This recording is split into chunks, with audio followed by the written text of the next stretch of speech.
Alright, so by now you may have realized that the Festag update has dropped. I just want to run through some of the changes that this is going to have on the multiplayer scene and share my thoughts with you on, how I think things have been implemented and if it was done in a good way or a bad way, and maybe some suggestions for improvement. And I will not talk about anything campaign related, so if you came to this video for that, then my apologies. There are other places to find that kind of information. First of all, new custom battle map called Battle of the Eternal Tides. Big fan of having more maps, so that's huge. Deployment zones being fixed. That's great. I hate when you expect to be set up in one part of the map and then you end up on the other. It can really affect you if you bring the wrong army composition, so thank you for fixing that. Green Knight. Jumping into the unit balancing. We'll go straight into Bretonia. So the Green Knight, I think it's always been sort of a niche pick and a funny unit, right? Because the Green Knight doesn't have mass, but he's supposed to be a duelist, right? And Bretonia doesn't have access to high mass units like, for example, Dark Elves, right? Who have access to a Charybdis or a Hydra. With those high mass units, you can basically knock stuff out of the way so that your duelist, let's say a Dreadlord, can get onto the target that they want, or the duelist can escape from chaff infantry. And the Green Knight doesn't have like access to that support high mass unit, right? So if your vampire counts, for example, you can just summon some zombies on the Green Knight and he's not going to do anything for, a large chunk of the battle. So all that said, I mean, basically they gave some increases to his damage, to his ability to, deal with interrupts, but I don't think they've addressed the core problem, which is that the Bretonians don't have access to a high mass unit. So do I think the Green Knight should get some buffs? Yes, I think he's sort of underpowered for his cost, but I don't think, just increasing his damage was ever really the issue. He always did damage, and if he was in the right place, he was going to be able to kill what he needed to kill. The issue with the Green Knight was that you had to use him very, very defensively, and he was just too expensive for his cost, I found. And the other thing about him, he's got the regen, right? But that only works on maps with forest. So he became a very, very niche pick, and maps with forest also, they can give a penalty to large, right? Because you do less damage in forest. So in general, I think the Green Knight still needs a little bit of a rework. I think he could be okay if the Bretonians get access to a high mass unit. Like, they only right now really have Leon Kura on his Hippogriff, and that's really about it. The Pegasus Knights, I know this sort of segues nicely into the next point. They have been getting a mass increase so that they can get in and out of combat a little bit more easily. And the base ones just got a cost reduction, so I am a fan of that, but I still don't think they have like a single entity high mass unit that really lets them sort of get heroes into and out of situations where they should be. So Grail Guardians, they got a little bit of a cost reduction. I'm glad about that. I think that they've always been a little bit tricky because they don't have a high charge bonus. And usually when I'm using cavalry, my natural assumption is that they should have a high charge bonus. So I would always pretty much take like the alternative units, the Knights of the Realm and other things like that, which had a higher charge bonus and potentially a lower cost. I'm glad to see the Knights Errant and Defenders Fleur-de-Lis get the charge bonus increased. I mean, in general, I think cavalry should have high charge bonuses. That's the whole reason why you have cavalry. And the idea of these like defensive cavalry that just kind of grind out in melee combat never really made sense to me. And so I think this is the way to go. Let's put it that way. For the Grail Relique, I'm very happy to see the effect range increase, but I would also like to see like the leadership impact increase. If you've heard my videos before, you've probably heard me gripe before that you're usually better off to just take a Paladin, right? Because it has the courage effect and it also buffs leadership. So why would I ever take a Grail Relique? So I think this is a step in the right direction. I think they could probably still go further in really making the Grail Relique stand out as this huge leadership beacon where the enemy is going to make an effort to go out of their way to try and take it down, because if it's online, it should provide like a significant impact to the Bretonian leadership. Charybdis now being aquatic, good. That's in the spirit of the Charybdis, which is supposed to be an aquatic monster anyways. So happy to see that. Raven Heralds, I'm happy to see the cost reduction. I didn't think they were wildly overpriced, but nobody was using them, and I think it will make it a little bit easier to fit them into a few more armies. And you'll notice I like to bring the Raven Heralds with the Dreadlord on the Pegasus mount, and I think there's some really nice synergy there. So if you do go that route, they're still a really fun unit to take. So the dwarfs, they have this Thane with access to the Rune of Slowness. I'm happy to see that transfer from the Engineer to the Thane, because I think it's in the spirit of, the Thane being, anchoring the front line, and the Engineer really being focusing on the artillery. So I'm glad that the Master Engineer lost that ability.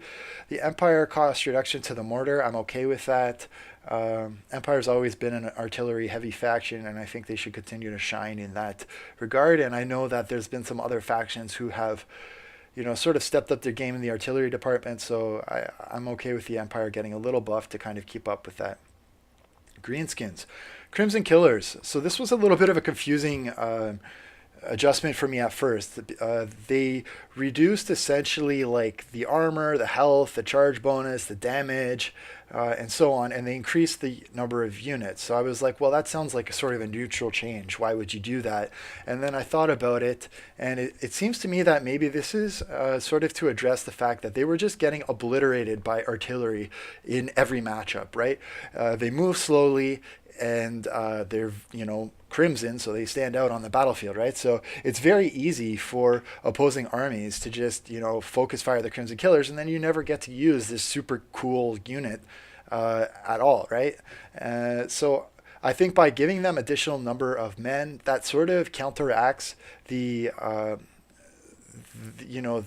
damage that artillery could do to them, and it just makes the unit like a little bit more viable in the sense that they'll have a chance to actually reach the front line and do some fighting. So I think it's a good change overall, but yeah, it was not immediately clear to me where they were going with that, but I think I'm okay with it now. For Norska, so they have a 95 speed for these Ice Wolf chariots. I think that's like borderline ridiculous for a chariot.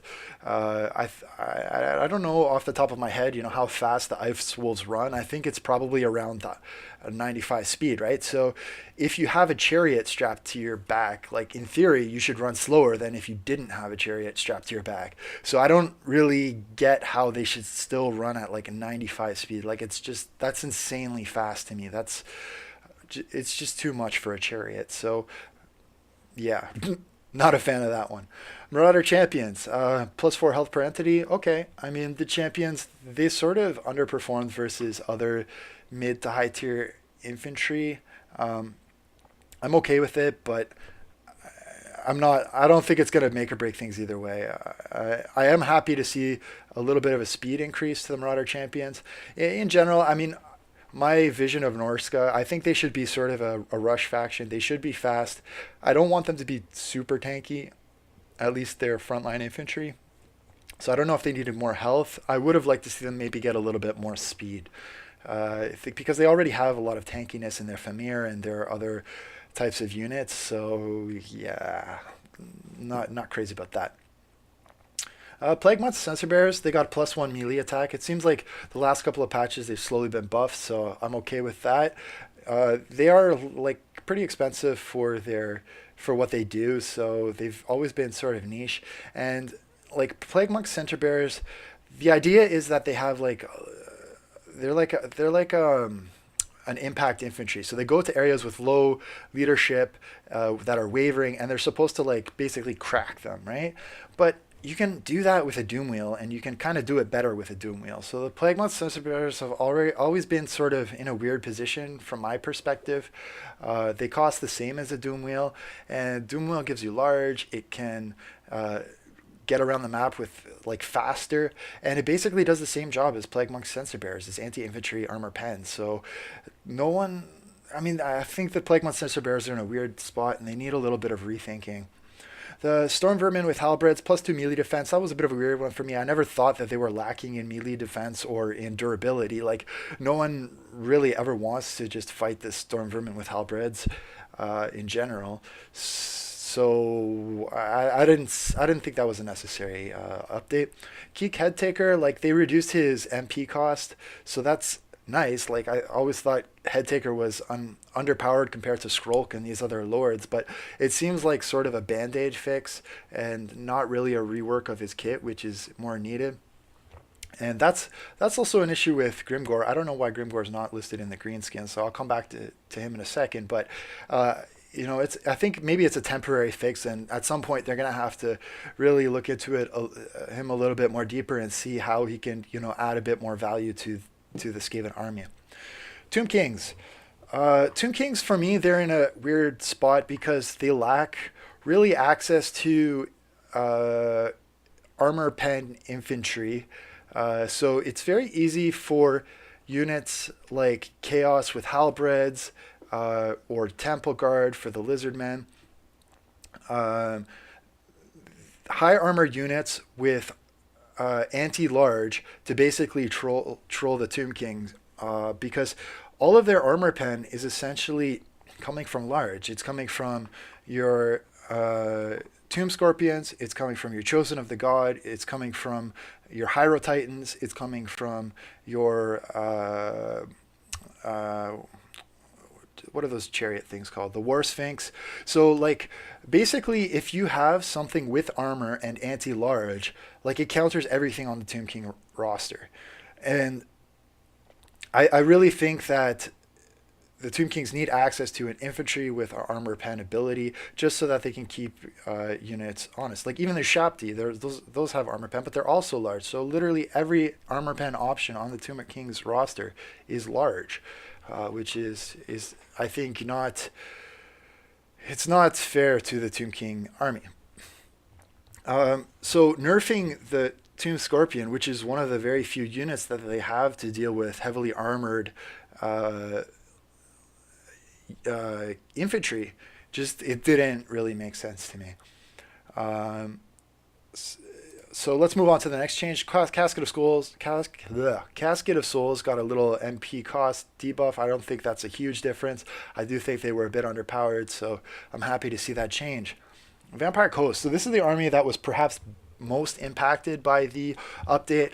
I'm glad to see that the deckhand mobs in general just got less health per entity because they could just tank forever, just like a ridiculous amount of time for their cost, and also there were like there's access to so many summons. So I think there's a step in the right direction, but personally for me, I would rather see them have high health per entity, but access to fewer amounts of summons. Like if you have Noctilus on his Necrosphex with the Sundial and with the ability to use that spell that lets you summon zombies, you can literally like get access to about like 8 to 10 zombie summons from one unit, and that to me is like ridiculous because if you're the opposing army and you're trying to like figure out like where to attack, like it is so frustrating to like send your units to charge in one area and then there's a zombie summon in front of you, and then you have to go to a different part of the map. There's another zombie summon in front of you, and you can't fight it because you're getting shot by artillery the whole time.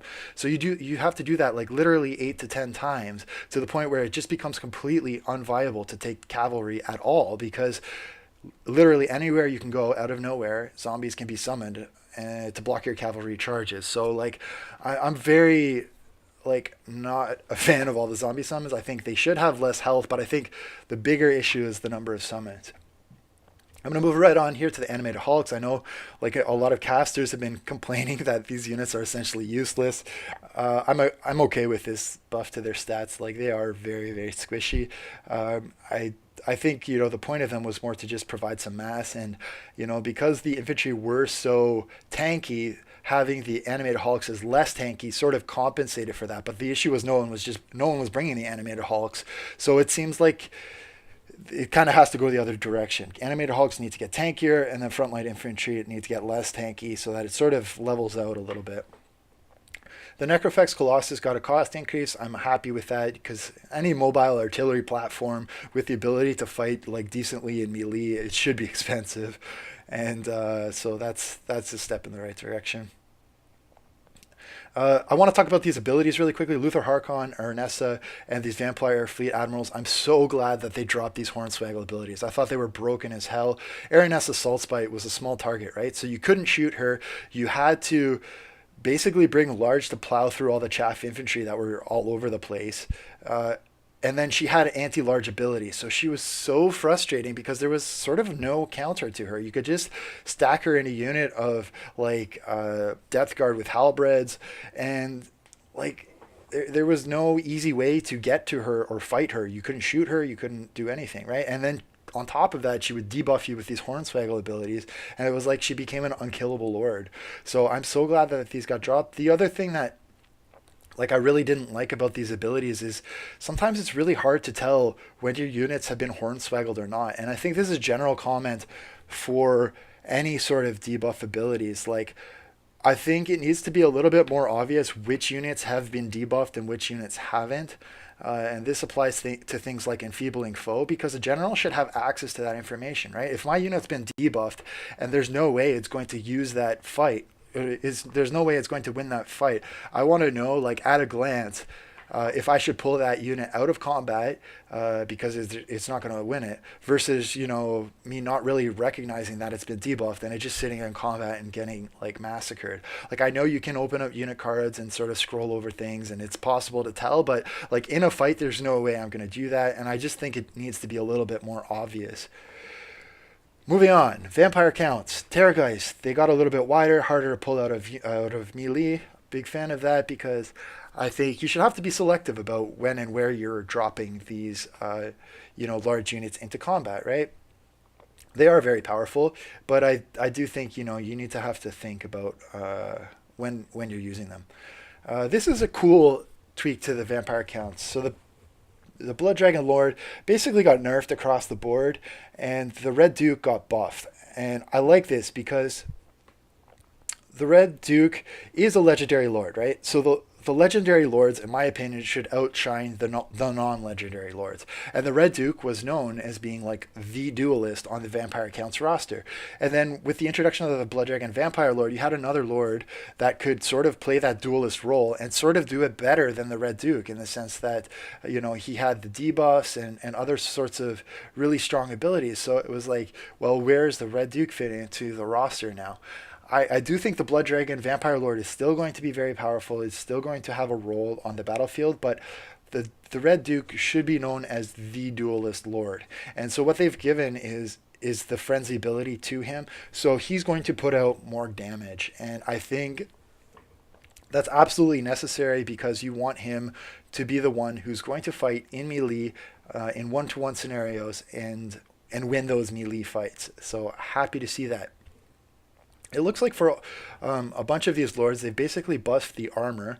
I'm going to just focus on the White King and Isabella, because those are the ones I used the most. I never saw anyone ever complain that Isabella or the White King didn't have enough tankiness. Like, if you bring Isabella and a White King, those two units, because they have access to the Blood Chalice, can tank forever. They are so tanky. You can just heal them and heal them and heal them until they hit their unit cap. So if you give them more armor, like, that Blood Chalice is just going to go even farther than it already went. So I think it was a buff that was not necessary, and I'm not sure who was complaining that the Vampire Lords weren't tanky enough, because they already have access to so much heals. Like, if you don't think your Lord is tanky enough as is, you're not using your Lord properly, in my opinion. So the Wood Elves. Orion, I'll get back to the Achievement. Well, the achievement's not that exciting. I'll just skip him. Screw it.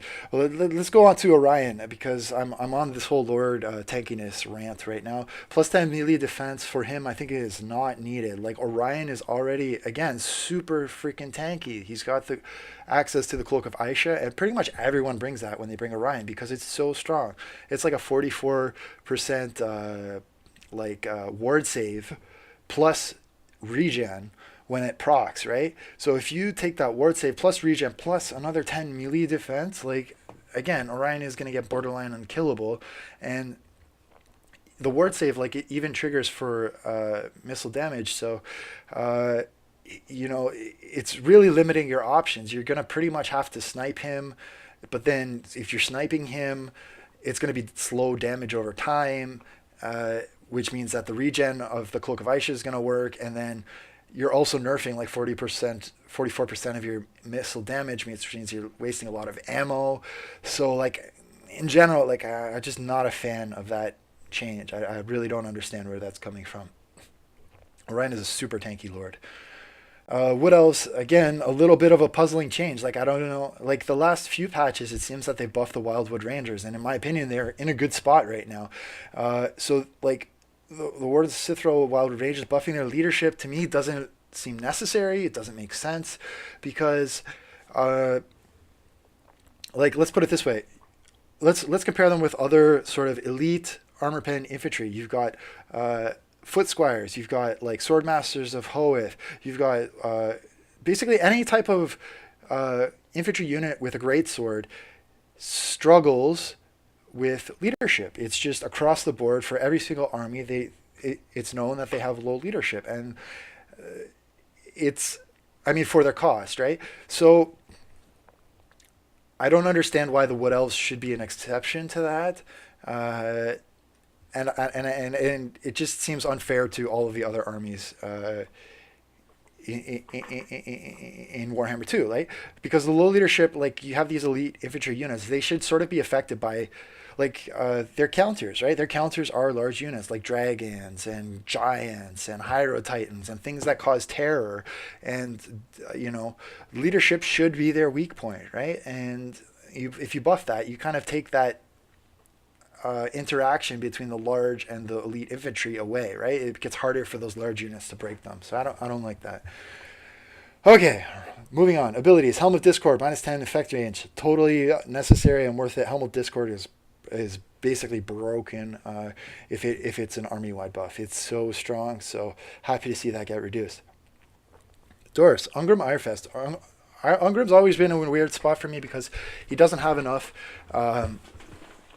melee like mass, right? So he gets knocked down by the units that he's supposed to be countering, which are large units, right? So am I happy to see these changes? Yes, I think he should get like a little bit of a buff because he's supposed to be the Slayer King, right? Excuse me.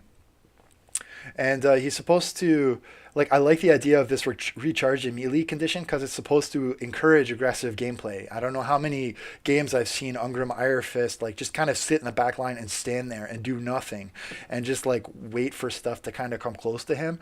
By adding the recharge and melee condition, it's going to encourage him to be a little bit more active. And like, he's a slayer. He should be a berserker. Like he should be going crazy trying to cut everything up, right? And I like encouraging aggressive gameplay with that. Rune of Slowness. Here's another example of one of those abilities where like it lands on your unit, right? And I don't quote me on this, but I don't think there's like any sort of indicator where you can tell at a glance that my unit has just received a speed debuff, just kind of like the Hornswaggle and these other sort of abilities. So and if there is one, it's not obvious enough to me that it's like I haven't noticed it. So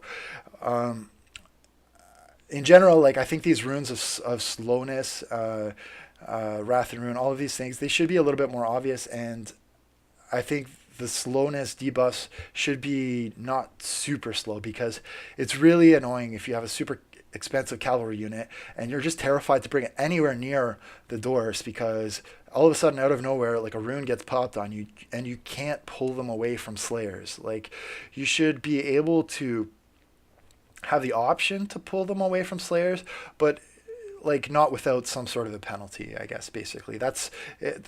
I mean, Dwarfs, they do need tools to keep cavalry honest. And large units honest. That's only fair to the Dwarfs. Otherwise, they'll just get steamrolled every battle.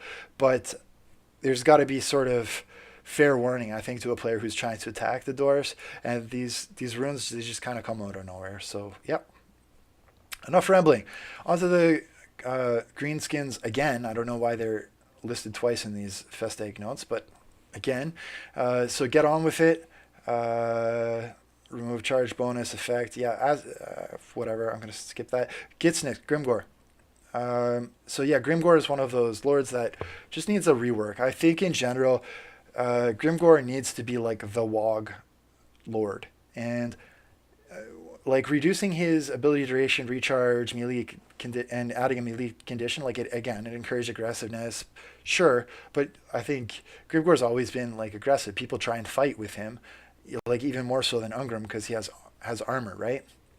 But that was never really his issue. I think the issue with Grimgor is his kit just he didn't offer anything unique. Okay, like he does more damage, fine, but like I think he should be like the Wog Lord. He should have access to a special Wog that gives his army like additional benefit because like if you know you have Grimgor on your team, like you're gonna fight like a mofo basically. So I think he should have something special. Vampire Coast, the Moon Dial. I think this is addressing sort of the zombie spawns coming out of nowhere. So I'm happy to see that get reduced. Wood Elves, Horn of the Wild Hunt. This is kind of a really interesting change, and I think it's a good change. And I'm really curious to test this out in battle. This will probably be one of the first things I test out from the Festag update because it is like a really cool ability, this map-wide Horn of the Wild Hunt.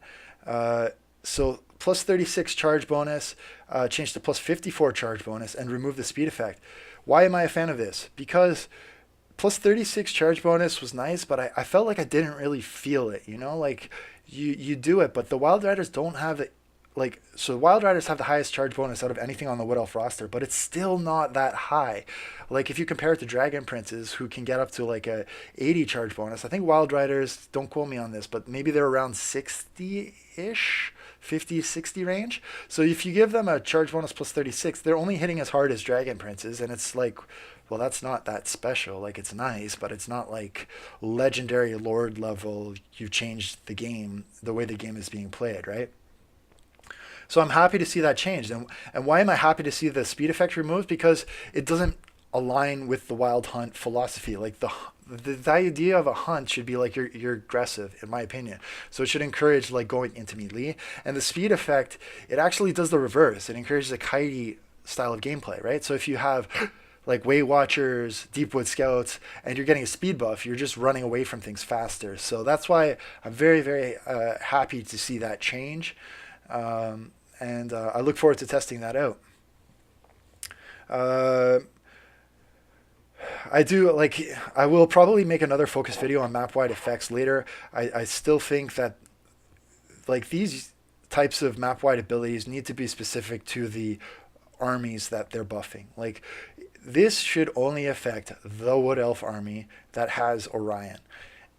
Likewise, WoG should not affect all allies. It should only affect your army because it's too powerful in a 3v3 format to have these gigantic map-wide buffs that really change the game, and especially WoG.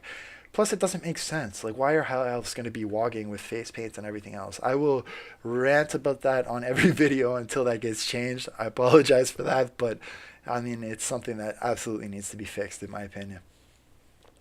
Finally, spells. Minor change to the costs for the Drowned Dead. And again, I think this just goes in general to nerfing the Vampire Coast's ability to summon zombies and other things of that nature. So happy to see these types of changes implemented. So that's it. Let me know if you like the update, how it's going for you. Feel free to post any comments. I always love to hear if anyone agrees or disagrees with what I have to say. And thanks for tuning in. Catch you around. Bye.